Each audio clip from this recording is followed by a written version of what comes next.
Okay. Hey, and we are live right now here in beautiful New Wilmington, Pennsylvania. We are getting ready for our Week 1 matchup of the week here on In the Huddle. It is Mount Union at Westminster. Frank Rossi here in New Wilmington, JB down in Orlando, but nonetheless, JB, I know your heart's here a little bit, and we have some swag for you. I'll show you a little bit later on the air. All right, cool. From Coach Menzel, who came in. But before we do anything, we've got a couple features coming up too with Lenny Reich from Mount Union joining us live on set here, and the Coach Menzel interview as well. But, you know, Week 1 is underway. We had some games Thursday. We had some games on Friday. And then we pretty much had some cancellations to go with them as well, and we want to review them. I'm going to hand it over to you to sort of take everybody through where we've been over the last couple of days, starting with Thursday night. Yeah, so we're 18 games into the fall 2021 season, and one of the big games we talked about leading into Week 1 was this ETBU UW-Platteville game up in Wisconsin on Thursday night. It was one of 5 games that kicked off the D3 season. And, you know, Frank, I really feel like the Tigers and Pioneers lived up to the hype. It was a great game, a lot of back and forth action. Ultimately, I think the difference was Cornelius Merchant, the running back from ETBU, who had 243 yards. He had a couple of long touchdown runs in key parts of the game that helped push the Tigers over the top. But, you know, Platteville, no slouch. Brant Stair, their wide receiver, had a big night with almost 175 yards receiving, 2 touchdowns. And it was really much more of a passing offense for the Pioneers. They were held to only 11 yards rushing, but they only attempted about 17 or so. More of a passing offense, but maybe finding balance will be something the Pioneers need to look to. But we're also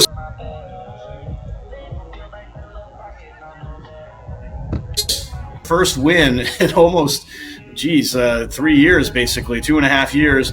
Their defense had a big night, forcing 6 turnovers, had 4 sacks, 11 tackles for loss, 3 interceptions.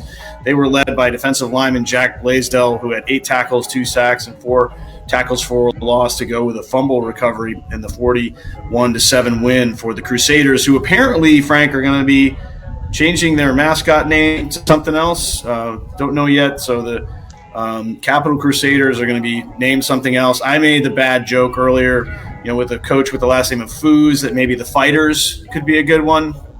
Oh, God. A little corny, but hey. You think? That's the bee that was just trying to sting me. You thought it was so bad, he just ran away too. So that's how bad that joke was. Okay. Yep. Also on that scoreboard, we got Lakeland beating Illinois College 28-18, and Charlotte's Nunnery, who we talked about during the spring season, had 21 rushes for 74 yards, rushing touchdown, 2 passing touchdowns, and Destin Chance had 143 yards passing for Illinois College. Trine over Manchester 52-14 as Trine outgained Manchester 528-278 in total yards, and Belhaven doubled up Millsaps 56-28, and interesting assortment of games there on Friday night.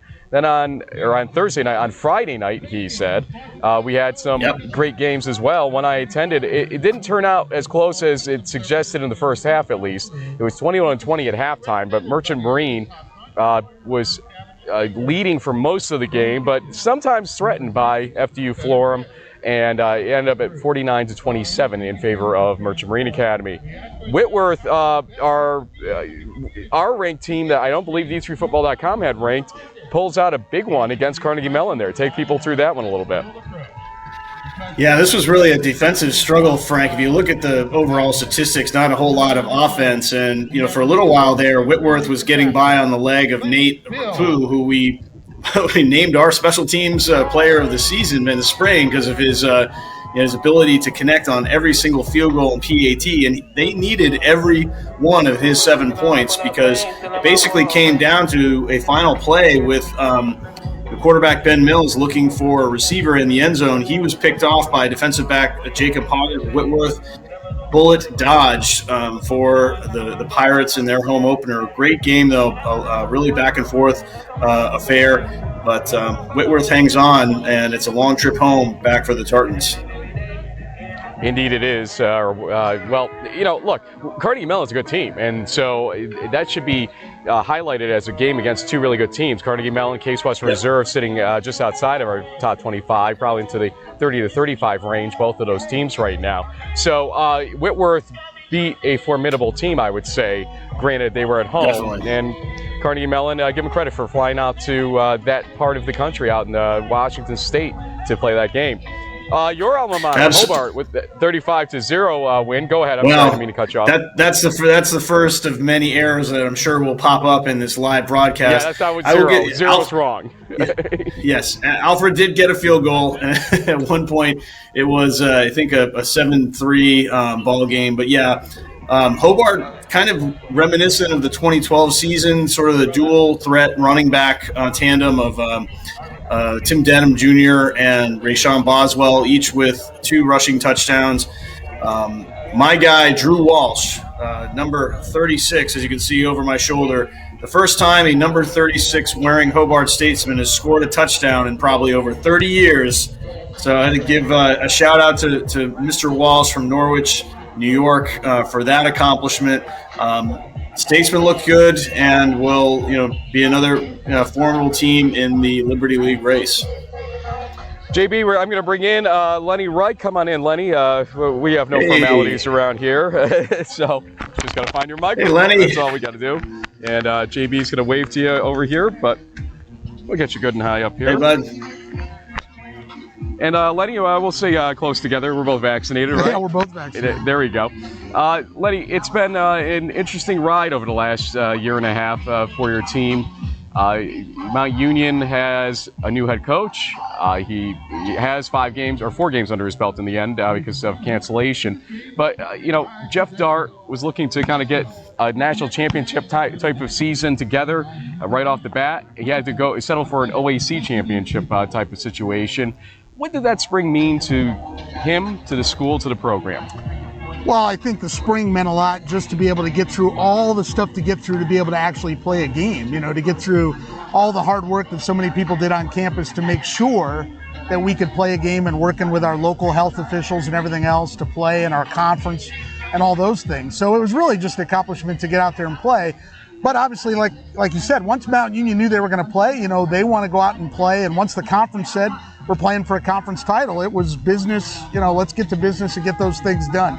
And I think obviously, the spring season, as opposed to the normal Division III spring practice, and I guess you'd say practice in parentheses, the way Division III runs practice in the spring, the experience is invaluable. I think for everybody, for coaching staff, for players, for everybody, a chance to play some games in the spring was better than not playing games in the spring. JB, go ahead.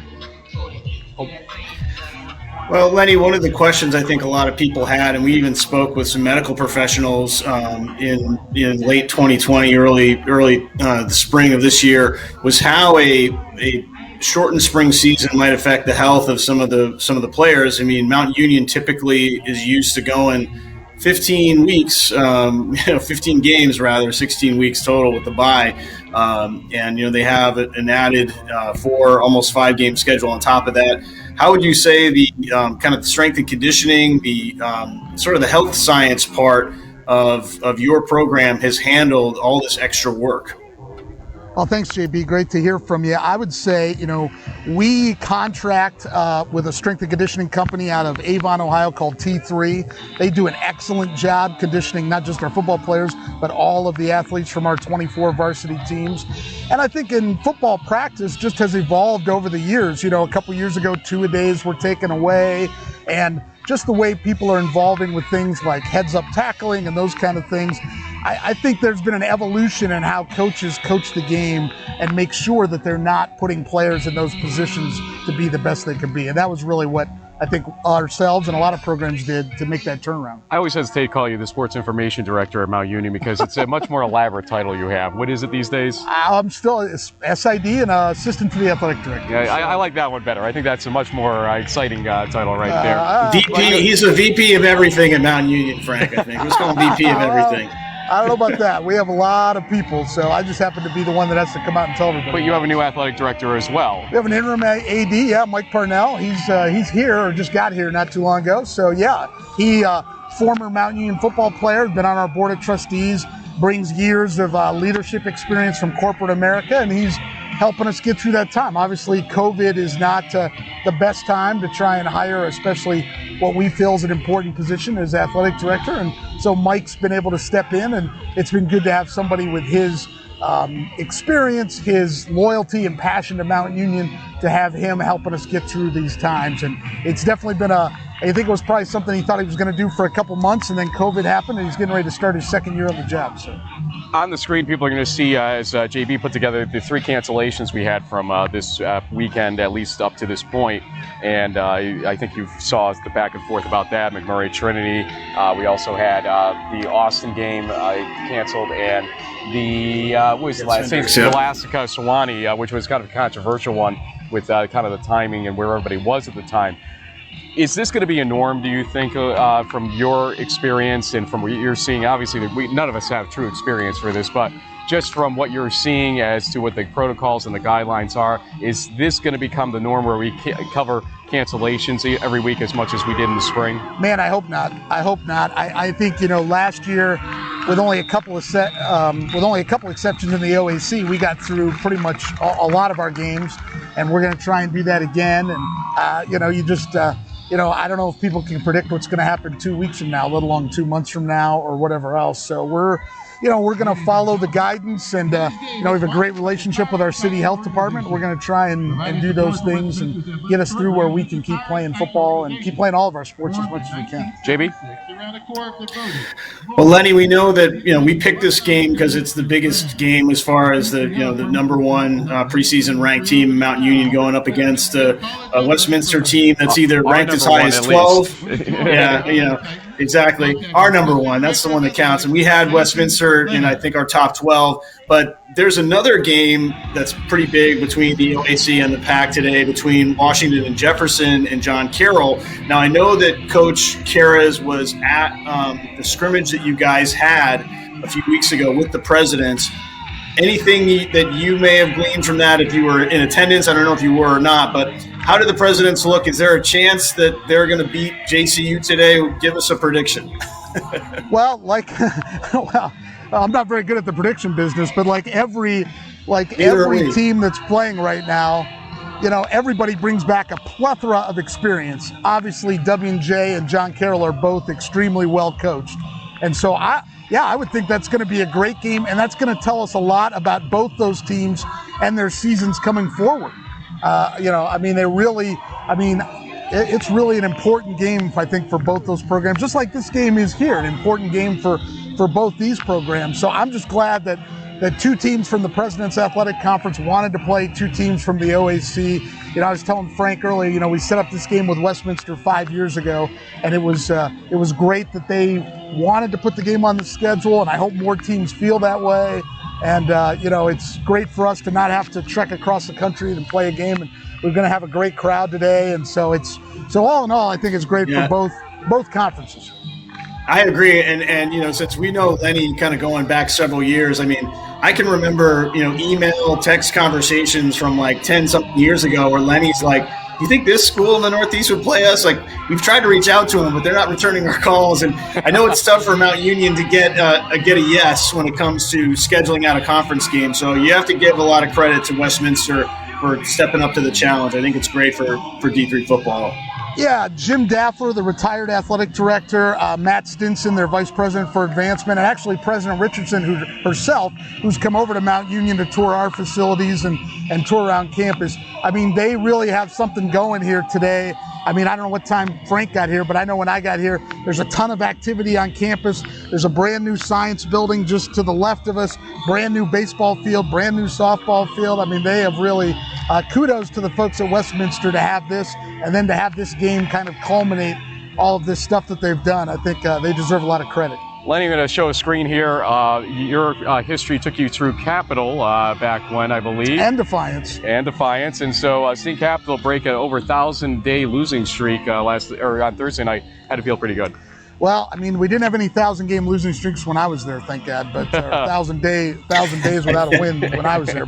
But no, it is good for the OAC to get a win. I think you only get 10 opportunities to show yourself outside the league. So I think even if your team that's picked 10th goes and gets a win, that's just got to be a feather in the cap for the whole conference.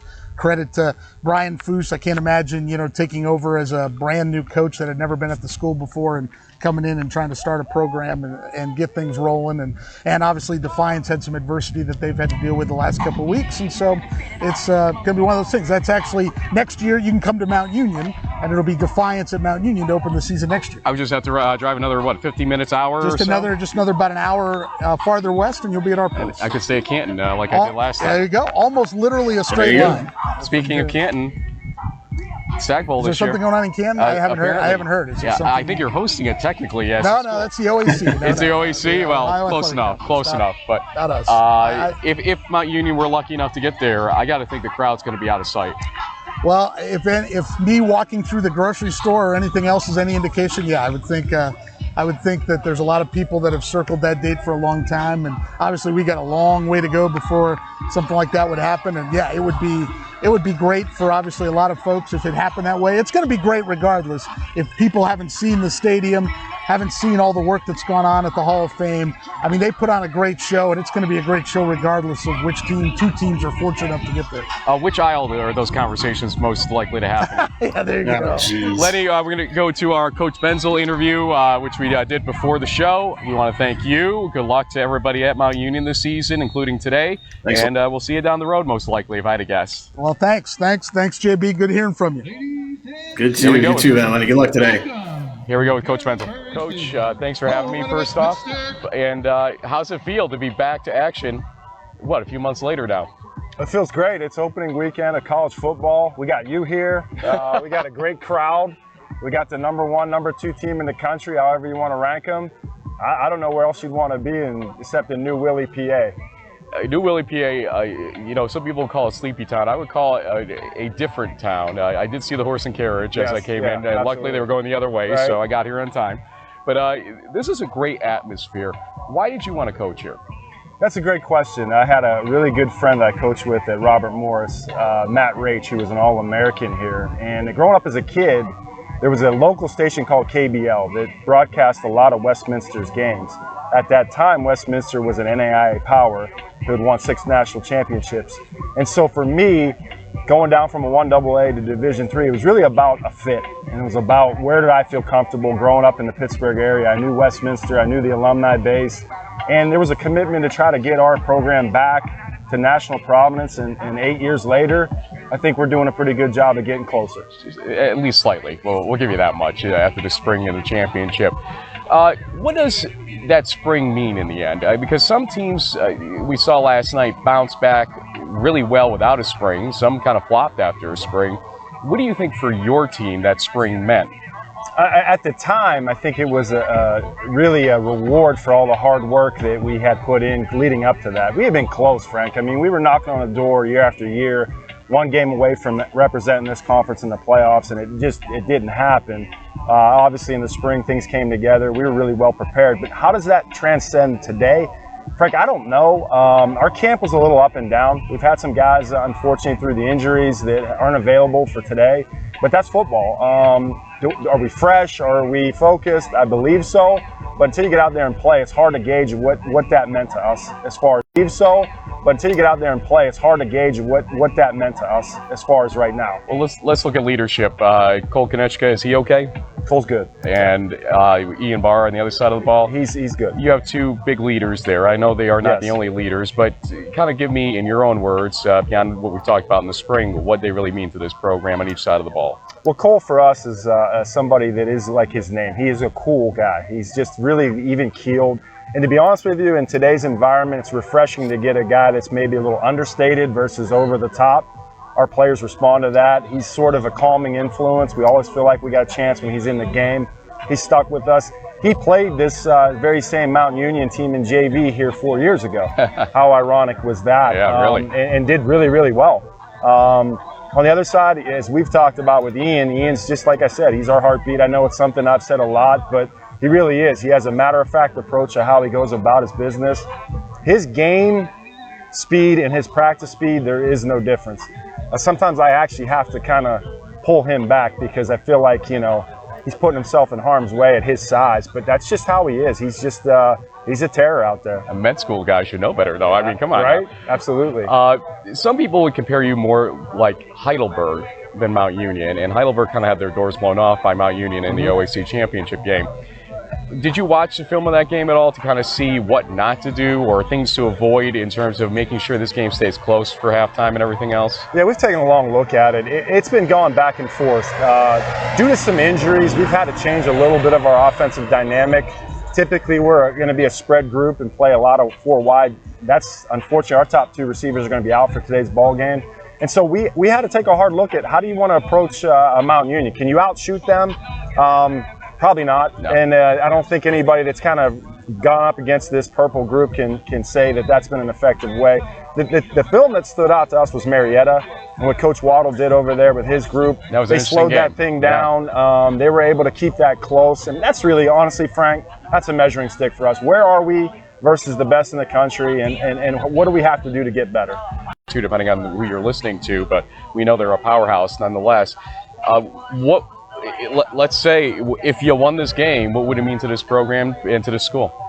I think short term it would be one of the best parties in the town, to be quite honest with you. Long term, you know, it would put us in a situation where we can now go into Ohio a little bit more. That's not far, Frank. That's 45 minutes. Yeah. But that is purple country. It's hard to go in there and recruit anybody out of there that's not going there, or John Carroll or Baldwin Wallace. So it'll help us recruiting wise. But the reality of it is, 8 years ago we opened up at Hiram, my first year here, and we struggled and ultimately lost that game. Here we are a full 8 years later, and you know, this is a different type of a game and a different type of mentality. So to me, it's progress. But in the end, we got to win the pack. We're staring at, you know, right away, Case Western, Grove City, 2 teams that are usually typically in the top. You know, the reality is we've got to be kind of short-term memory and turn the page and get ready, because this conference is going to challenge us early. Speaking of the conference, we saw Allegheny's coming to the conference. People are talking about Hiram as a possible 12th team in the conference. What do you think of that possibility? I'm all for it. I think it's a better, as far as a geographic footprint. Allegheny made sense from the beginning of this. At one point, I actually spent a year at Wittenberg, and they were in our conference, and I kind of shook my head trying to figure out how they fit. Great program, a lot of tradition. Hiram is another program that's very, very 8 years later, and you know, this is a different type of a game and a different type of mentality. So to me, it's progress. But in the end, we got to win the pack. We're staring at, you know, right away, Case Western, Grove City, 2 teams that are usually typically in the top. You know, the reality is we've got to be kind of short-term memory and turn the page and get ready, because this conference is going to challenge us early. Speaking of the conference, we saw Allegheny's coming to the conference. People are talking about Hiram as a possible 12th team in the conference. What do you think of that possibility? I'm all for it. I think it's a better, as far as a geographic footprint. Allegheny made sense from the beginning of this. At one point, I actually spent a year at Wittenberg, and they were in our conference, and I kind of shook my head trying to figure out how they fit.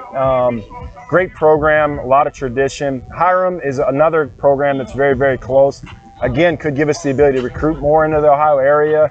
I think it's great for our conference, and Joe and Durko and our presidents we're adding, you know, and that's when you're growing, that's a good thing. There's a rumor Joe may be here today. We'll see what happens. Joe could be here. Yeah, and get to shake his hand and in person finally. I'll get to shake yours right now and wish you luck today. I just want to tell you I appreciate everything you do. The support has been awesome. I don't think people realize, you said, 1,000 miles already? Well, it'll be 1,000 by the end of the weekend. That's quite a commitment. So hey, we're back. Division 3 is back. That's a good thing, and thank you so much. Well, thanks for giving us the appetizer, at least during the spring, something to keep us busy and keep our minds off what's going on in this world a little bit. Absolutely. Thanks, sir. And we apologize for the 3 blue screens of death that we encountered during that interview, but we are back here in New Wilmington, Pennsylvania. Again, Frank Rossi, James Baker. It's Mount Union that will be taking on Westminster here. The winner of the OAC in the spring versus the winner of the PAC in the spring. You know, alphabetically, it's fitting that this happens this way.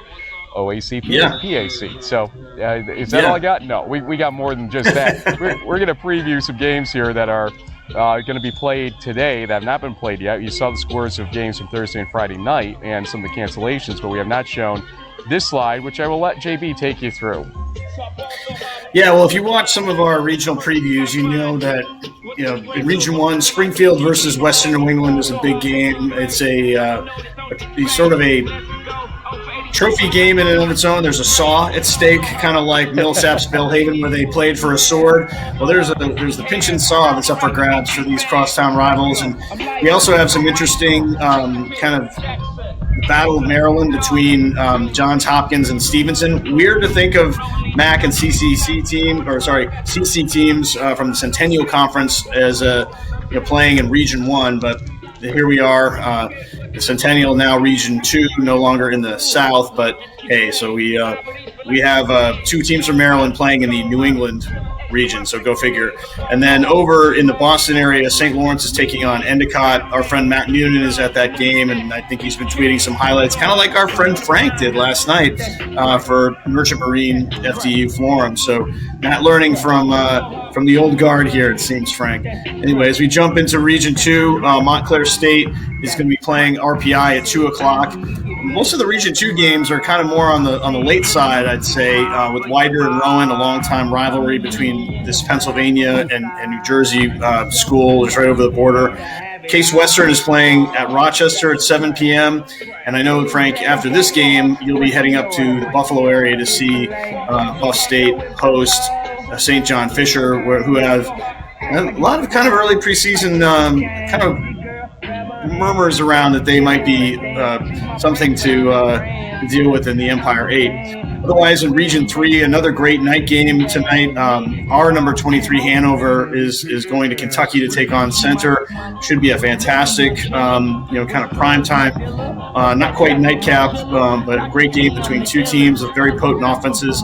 Oshkosh is taking on Huntington, coming down from Wisconsin into Alabama, of all places, to take on the Hawks. It should be an interesting matchup, kind of reminiscent of almost like a first-round playoff game type of situation. And then Baldwin Wallace is going to travel to Hampton-Sydney in Virginia, another kind of cross-state type of action. So some really great early games with some really outstanding 6 and 7 o'clock kickoffs as well.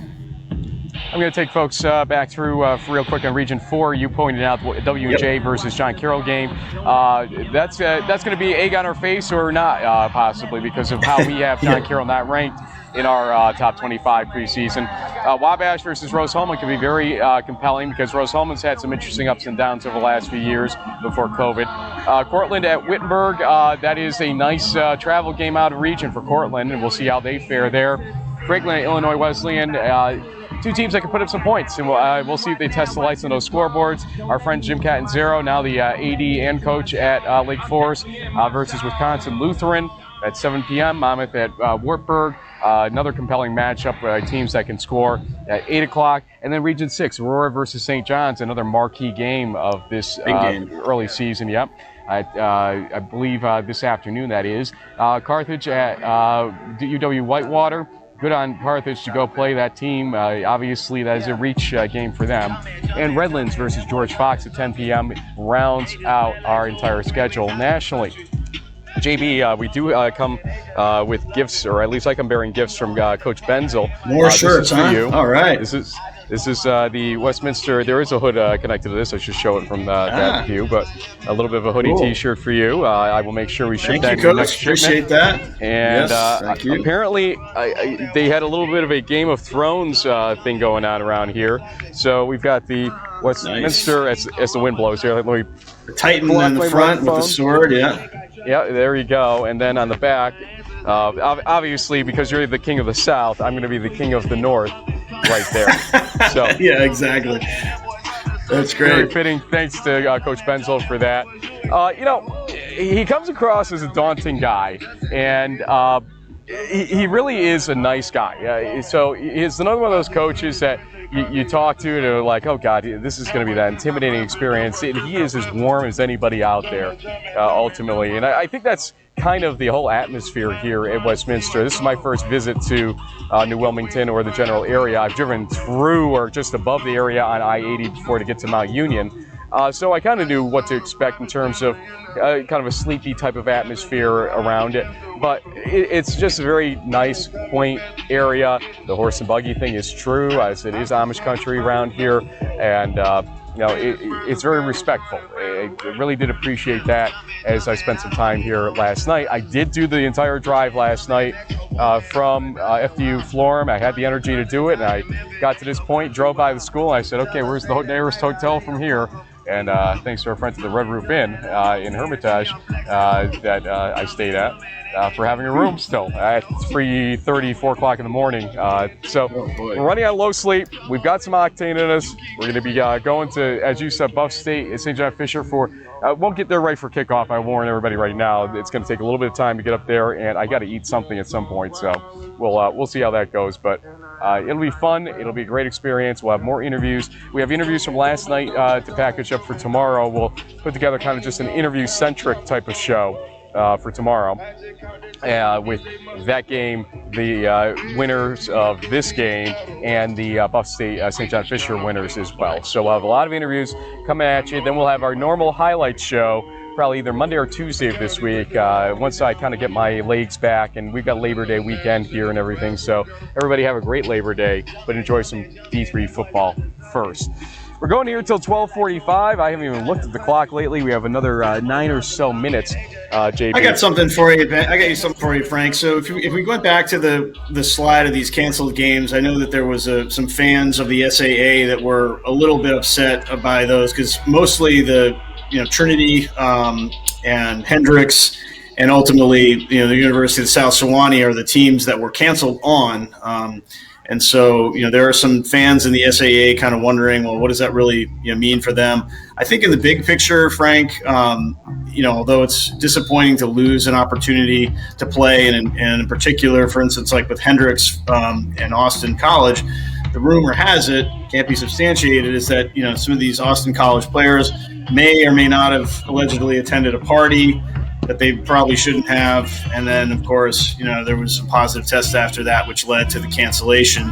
But in the grand scheme of things, a win by Trinity or Hendrix or Sewanee, for that matter, in any of these games probably doesn't do a whole heck of a lot as far as strength of schedule goes. If it's down the road, if let's say Trinity or Hendrix or Sewanee is trying to get a Pool C bid at 8-1, if anything, these games may end up, harming that strength of schedule. McMurray has won some games, but typically, they and Austin have been sort of on the lower rung of the American Southwest Conference. St. Scholastica, not going to do much for Sewanee's win-loss record. As far as strength of schedule is concerned, although I know that they're anxious to get a win back because they've been struggling of late, and we'll have more on Sewanee real soon, particularly with September 11th coming up. They have a really cool story about some of their players and what they do in the community. It seems particularly timely with the 20th anniversary of 9/11 coming up. And we'll try to get that together for a Friday live show where we'll get our predictions back in gear. Obviously, this weekend with all the chaos of trying to get the games and everything, we did not do a live show with predictions, but we'll try to include that interview that we try to get there on Friday this week. So look forward to that as well. Let's talk about it briefly. We talked with Lenny about cancellations and what the norm it may be, could be here in the fall. But you talk about the potential of going to parties by student athletes and whatnot, and a lot of people will cringe at that. A lot of people are going to sit there and say, well, look, they're 18 to 22-year-olds that are trying to enjoy their college experience. We already took a year away from them. What do you expect to happen at this point? It's going to always lead to this interesting balance, and I'm not trying to pat you in the back and say there, it's okay, but what I would say is let's be smart. I understand that we have a certain level right now of we want to live our lives the way we want to live our lives, but we could be affecting other people's lives in the process of it, including your teammates at this point. So let's take one step here. Let's appreciate the fact that we have a fall football season and make sure we get all of our games in with full rosters. And then after we're done with that, hopefully we're going to add a new step and new stage to this anyway when we cross the new year and go live it up at that point to the degree that the science and the health of everybody will allow us to do. That's the messaging I think we need to get clear. Get vaccinated if you haven't already. I know some people are dead set against it. I got vaccinated because my parents are 83 years old, and they got vaccinated right around the same time as me. It's meaningful. Maybe the vaccines are not 100% effective, but at least it's going to give you a chance. And, right now, I've got allergy symptoms, but I know it's allergy symptoms because A, I'm vaccinated, and B, I know what the symptoms of COVID are, and I made sure I'm fine. But, a year ago, everybody would have panicked and been like, yo, you got COVID, it's over. We've learned a lot in this year. Yeah. And that's the whole thing. But we've learned a lot. We need to be smart with what we've learned. So please do the best you can here, folks. That's student athletes and parents and everybody else, administrators. Curry, RPI, stop the stupidity. This is stupid at this point, not allowing fans from other teams on that campus, parents. What are we doing here? And the new MAC, testing every student athlete, vaccinated or not. The push should probably be more to get everybody vaccinated and to figure out why certain people haven't. That's where I think we need to go with it, instead of doing this mass testing that's going to absolutely create chaos, but maybe without a good rationale or reason. If the science is telling us that, well, just because you have COVID at that age, it does not mean if you're vaccinated, you're going to have those effects. We want to get the season in. We want everybody to be healthy in the process of it. That's the whole thing. JB, we are about 20 minutes away from kickoff here in Westminster. Let's talk about the game itself. I'm interested to hear your take on how this thing plays out. And I was talking with Coach Benz a little bit, but I'm going to let you go first as to how this thing will end up looking here as I fix our screen. I'm well aware here, it kind of over-positioned itself. But there we go. But what is your thought? How do you see this game playing out? What's your final score? It's going to be a tough one for the Titans, I think, because just based on the speed and the accuracy that guys like Plunk and Rubia is bringing to the table for the Raiders. There aren't a lot of Division III college defensive backs that have the technique and speed to keep up with guys that are that fast. And so it could ultimately, I think the Titans' best chance is to not beat themselves and not turn the ball over. Mountain Union has made a living scoring points off of other teams' mistakes. It's almost like they expect it at this point. So the Titans are going to just have to stick to their game plan, kind of ground and pound, look for opportunities to make some short passes here and there, maybe take a shot early on to make something exciting happen or to get the Raiders on their heels. But, ultimately the Raiders are the number one team in our perspective for a reason. They have the full, complement of, all-American players in multiple positions, and they're going to be tough to beat. So I think the Titans will keep it close for a while, but it wouldn't surprise me if this ended up being like a 45-28 type of game for the Purple Raiders. The thing that concerns me is not having your two key receivers of your Westminster, because you need the offense to definitely tick up. Here's where I think the biggest deficiency comes in for Westminster compared to Mount Union. And you brought it up, the receiving core versus the safeties and defensive backs out there. I just don't think you have the speed and size to body up in a way that's going to be able to stop Mount Union early. And Mount Union's got multiple ways to beat you, and that's why they're so great. They're going to first try, I believe, to throw it down the field, get you that 50-yard bomb, get that quick touchdown, try to go up 14-0 in the first 10 minutes of the game, and try to knock you out that way. Now, if Westminster gets lucky up front, lucky and skill, I should just say lucky, but if they have that happen and they're able to stop them and keep this thing close early on, the next phase of the Mount Union game is the ground and pound. And you always talk about the ground and pound. They're going to be able to, as the Bees decides to ground and pound me there. It is really one of their advantages because of the size they have on the offensive line and the tight ends and everything else, and the running backs. So that's the second phase, where if they can't get you on one, they're going to try to lull you to sleep and overpower you up front and then go. So this is a team that's going to probably have a 14 to 21 point lead at halftime at Mount Union and be able to coast out the rest of the way. I think the final score ends up being 40-17 in favor of Mount Union. I wouldn't be surprised if it's a little more lopsided. But look, Westminster, while I know you don't like the way this is going to sound, kudos to you for taking this game on. Kudos to the guys that made this a motivating factor to come to Westminster, because we heard from Ian Barr that this game being scheduled a number of years ago, they used it as a recruiting tool to say, we're going to go out, play the best to be the best, and look at what they're doing. They're out here doing just that, or trying to do just that. And that's a big thing for when you're trying to get your alumni to understand where you are in the national scale. Because, look, you can show that PAC championship trophy all you want, but that shouldn't tell the whole story. You still have some climbing to do. It's a great start by them, but there's a long way to go if you're Westminster, and this will help them tell that to their alumni, and the alumni hopefully will step up and do what they can if they want to take that next step here in New Wilmington. So, but last question for you as we are at 12:45. Pick me one other game that you're watching intently besides the John Carroll W&J game. We'll put it back up on the screen. What to expect today, this afternoon. Some games are already underway. Go ahead. Well, I think as we've talked about in our shows all week, Springfield Western New England's great opening rivalry game, big game for both teams. I think Hanover Center is another one of those, which will be, telling these are all teams that can win their conferences potentially. Same thing with Hopkins and Stevenson. Maybe for regional bragging rights, Cortland getting a win over Wittenberg could be a big one. And ultimately, this Aurora versus St. John's game. For some reason, I got under the skin of some St. John's fans on social media, Frank.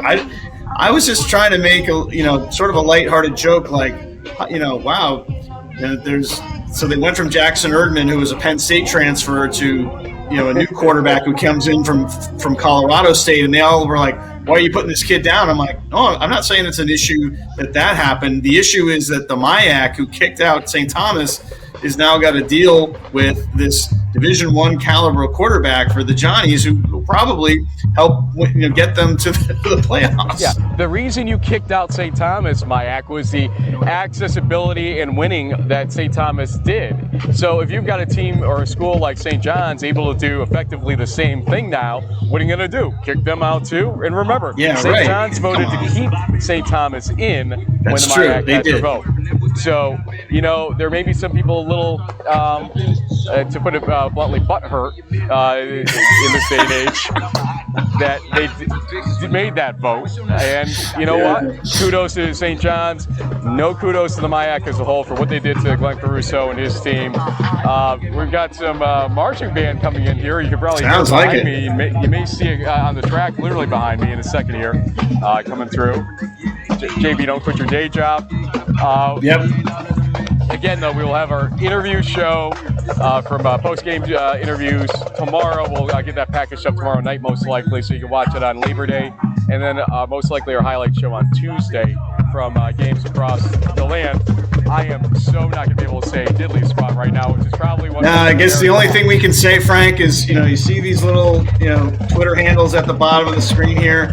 Give us a follow. Frank will be posting videos and updates live from the game, probably even before you see them on camera. So give Frank a follow. We'll be retweeting those. We'll try to cover as many of these, which I guess now is 89 games that are going on across the country right now. It's going to be a great day of football. I've already seen some pictures at the tailgates and all that. Pretty much every hour on the hour, there'll be some new ones kicking off, and it goes all the way till 10 o'clock tonight if you want to watch some teams on the West Coast. So sit back, enjoy. We've made it. It's been 2 years in the works, and almost 2 years, rather. And Frank, thanks for being out there in front and in person, dealing with the bees and the drums and everything else, and I hope you enjoy a good game. Maybe it'll be more competitive than we think. We just have a history of seeing Mount Union the last 20 years, and they've been one of the best programs, if not the best program in Division III for a long time because of it. It's great to be able to talk with them again on the football level after some of the things that happened over the years, and to have Lenny join us and everything else. We do appreciate that. Sure. I think we've turned the page from some of the stuff that's happened in the past, and everybody can agree to disagree with that stuff, but at the end of the day, we all have a passion for D3 football, and as JB said, we are back, baby.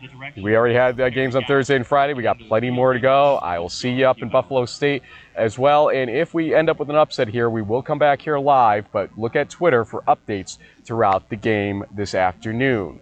For JB, Frank here in New Wilmington, Pennsylvania, saying enjoy the day of football, folks, and we'll see you on the other side of it.